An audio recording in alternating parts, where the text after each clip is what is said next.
Hello साथियों, मेरे नमस्कार। आप सभी का स्वागत है। आज के इस वीडियो लेक्चर्स के अंदर मैं कवर करने जा रहा हूं उत्तल दर्पण में F बराबर R/2 को कैसे सिद्ध करते हैं।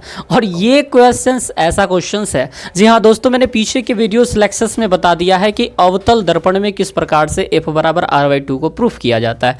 ये वो प्रश्न है जिसको 10th ने कई बार पूछा है और आगे की भी क्लास में ये पूछी जाती है। तो मैं चाहता हूं कि इस क्वेश्चंस के ऊपर हमारी जो कमांड हो वो बेहतरीन तरीके से हो जाए, और इसके लिए मैं जो करूंगा प्रयास वो पूरी तरीके से बेहतर प्रयास करने जा रहा हूं। आइए देखते हैं कैसे होगा। मैं जो जो बात कहूँगा आपको उतना बस ध्यान रखना है। देखिए, आपको पहले बात क्या ध्यान रखना है, मैं ये जो पिक्चर्स बना दिया हूँ मैं पहले से बनाया हूँ, लेकिन आपके साथ में बना दूँ क्या? आइए मैं मिटा देता हूँ, बनाता हूँ आपके साथ ही। देखिए, मैंने कौन से दर्पण की बात किया है? उत्तल दर्पण का। तो एक दर्पण हम ड्रॉ करेंगे, ऐसा दर्पण जिसका नाम रखेंगे हम लोग उत्तल। एक ऐसा दर्पण जिसका नाम हम रखेंगे उत्तल। और उत्तल दर्पण जो होते हैं उसका रचतीत हम कैसा करेंगे?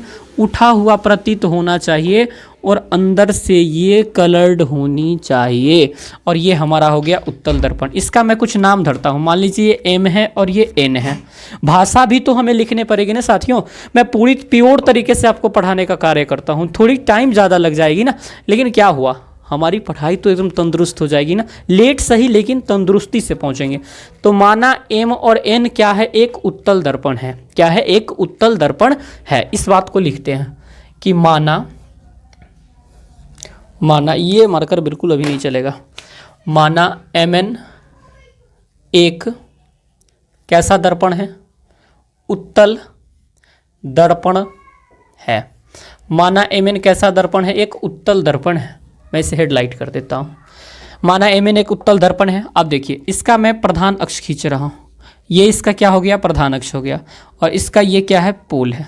जिस P जो है इसका दर्पण का क्या हो जाएगा? ध्रुव है।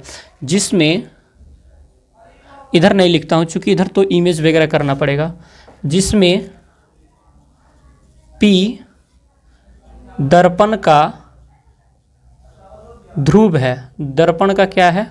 ध्रुव है। जिसमें P दर्पण का क्या है? एक ध्रुव है। अब मैं कहता हूं कि हमारी जो प्रकाश की किरण आएगी, क्या इधर से आएगी? नहीं आएगी, क्योंकि यहाँ पे जो है वो कलर्ड किया हुआ है। और जिस पोर्शन में कलर किया हुआ रहता है प्रकाश तो उधर से नहीं आ सकती, उसके जस्ट अपोजिट साइड से आएगी, यानी इधर से प्रकाश आएगी। और इधर से प्रकाश जो आएगी, मैं मानता हूं कि ये प्रकाश हमारा कुछ आ रहा है।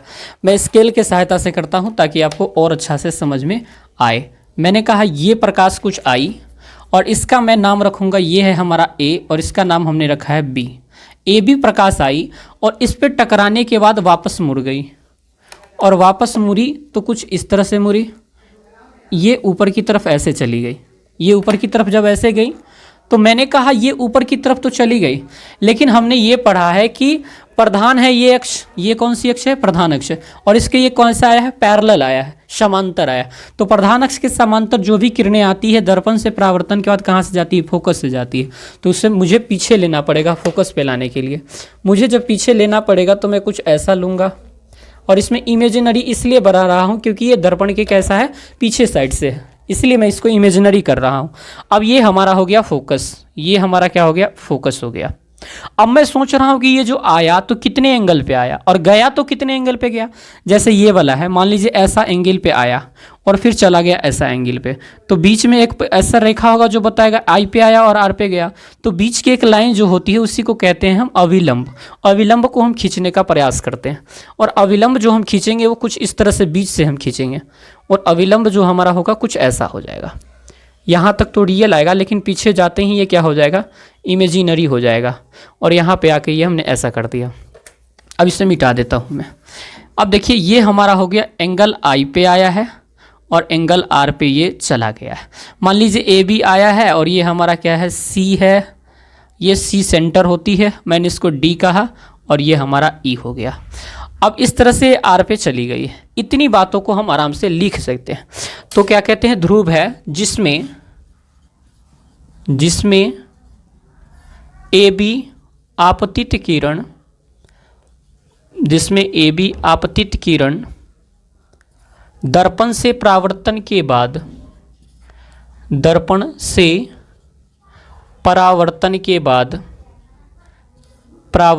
बाद फोकस एफ से जाती है, एफ से जाती है, एफ से जाती है, तब हमें सिद्ध करना है, तब हमें क्या सिद्ध करना है, तब हमें सिद्ध करना है कि क्या करना है कि f जो है वो r/2 है, इतना होता है या इतना है।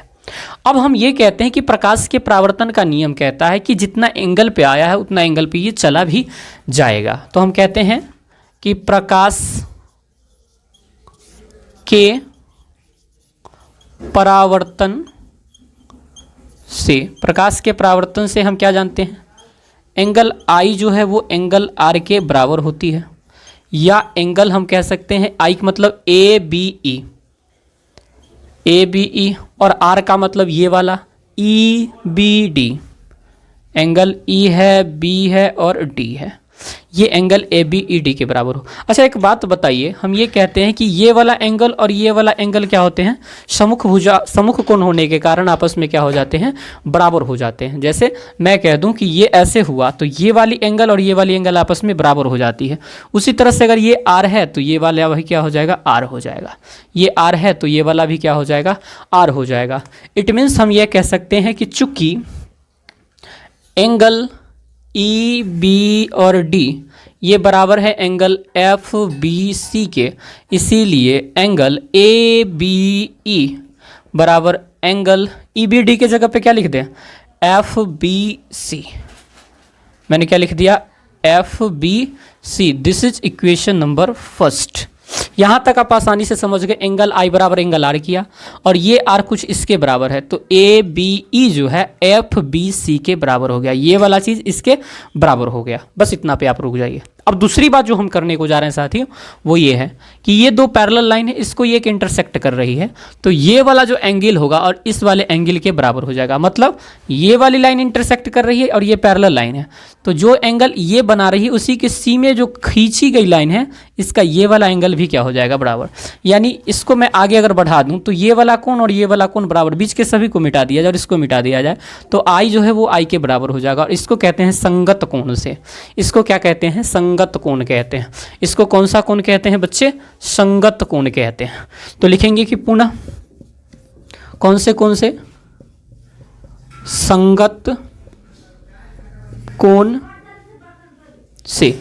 संगत कोण से क्या हो जाएगा, एंगल आई, यानी ए बी ई जो है वो बराबर हो जाएगा किसके, एंगल एफ सी बी के। और this is equation number second, this is equation number second. बहुत इत्मीनान से समझिएगा, मैं दो ही बात किया हूँ, एक प्रकाश के परावर्तन का नियम को फॉलो और एक संगत के नियम का फॉलो। और दोनों में क्या देखिए, ये वाला इसके बराबर है तो ये वाला इसके क्या हो जाएगा, बराबर हो जाएगा। अरे ये वाला और ये वाला इक्वेशन 1 और 2 में बराबर है तो ये वाला भी क्या हो जाएगा, बराबर। तो हम कहेंगे कि समीकरण 1 एवं 2 से, समीकरण 1 एवं 2 से एंगल एफ बी सी जो है वो एंगल एफ सी बी के बराबर हो गया, एंगल एफ बी सी के बराबर हो गया। अब मित्रों मैं इधर कर रहा हूँ लेकिन बाद में तो मिटाना ही हमें पड़ेगा। अब जरा देखिए कि एक त्रिभुज हम लेंगे, त्रिभुज इसमें बी एफ सी में, बी एफ सी में। अब मुझे देखना पड़ेगा कि नीचे दिख रही है कि नहीं दिख रही है, तो नहीं दिख रहा है साथियों तो ऊपर ही हमें लेना पड़ेगा। देखिए तो त्रिभुज हम किस में लेंगे, बी एफ सी में, बी है एफ है और सी में। हम देख रहे हैं कि दो कोण बराबर हैं, एक बी वाला जो है वो सी के बराबर है, तो एंगल दो कोण बराबर है, एंगल जो बी है एंगल सी के बराबर है, इसीलिए इसके सामने की भुजा भी क्या हो जाएगी, बराबर। क्योंकि समकोण एक त्रिभुज की दो कोण आपस में बराबर हो तो उसके सामने की भुजा भी क्या होती है, बराबर होती है। तो इसके सामने की भुजा ये और इसके सामने की भुजा ये वाली, तो हम लिखेंगे एफ सी जो है ये इसके सामने ये है बी एफ, तो बी एफ जो है वो एफ सी के बराबर हो गया। बी एफ किसके बराबर हो गया, एफ सी के बराबर हो गया। जब बी एफ एफ सी के बराबर हो गया तब अब जो एक दिमाग हमें लगाना है वो ये दिमाग लगाना है। जब इसको मैं मिटा देता हूं, अब जो कॉन्सेप्ट है वो सीखिएगा। अब मैं क्या कह रहा हूं, ये बात जो है बहुत ही सोचने का है कि अगर देखिए ये वाला तो थोड़ा सा पिक्चर उल्टा लग रहा होगा आपको, लेकिन मैं यहाँ समझाऊंगा तो आप नहीं समझ पाएंगे। ऐसा ये पिक्चर है, ऐसा इस तरह से कलर किया हुआ है, और यहाँ पे है P हमारा, और यहाँ पे मान लेते हैं F हमारा, और ये वाला जो हमारा काटा हुआ है ये B हमारा है। ऐसा ही है। अब यहाँ पे मैं समझाता हूँ क्या दिक्कत है कि इससे जो हम लंब डालेंगे ये दर्पण का द्वारक है। दर्पण का क्या है? द्वारक है। दर्पण का क्या है? ये द्वारक है। अगर मैं दर्पण का द्वारक छोटा करना चाह रहा हूँ तो इसको यहाँ लाना पड़ेगा। अब दर्पण का द्वारक कितना गो, अब मैं छोटा और कर दूं तो B यहाँ हो जाएगा।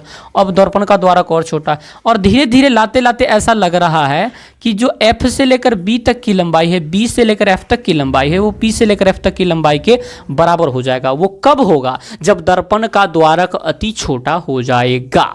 कब होगा? जब दर्पण का द्वारक अति छोटा हो जाएगा। फिर से देखिए, जो ये वाली लेंथ है वो छोटा छोटा होते होते इसको इधर इधर करते करते B जो B से लेकर F तक की जो डिस्टेंस है, B से लेकर F तक की जो डिस्टेंस है वो घूमते घूमते P पे आ जाएगा, तो BF PF के क्या हो जाएगा? बराबर है। तो लिखेंगे कि जब दर्पण का द्वारक छोटा हो, कैसा हो?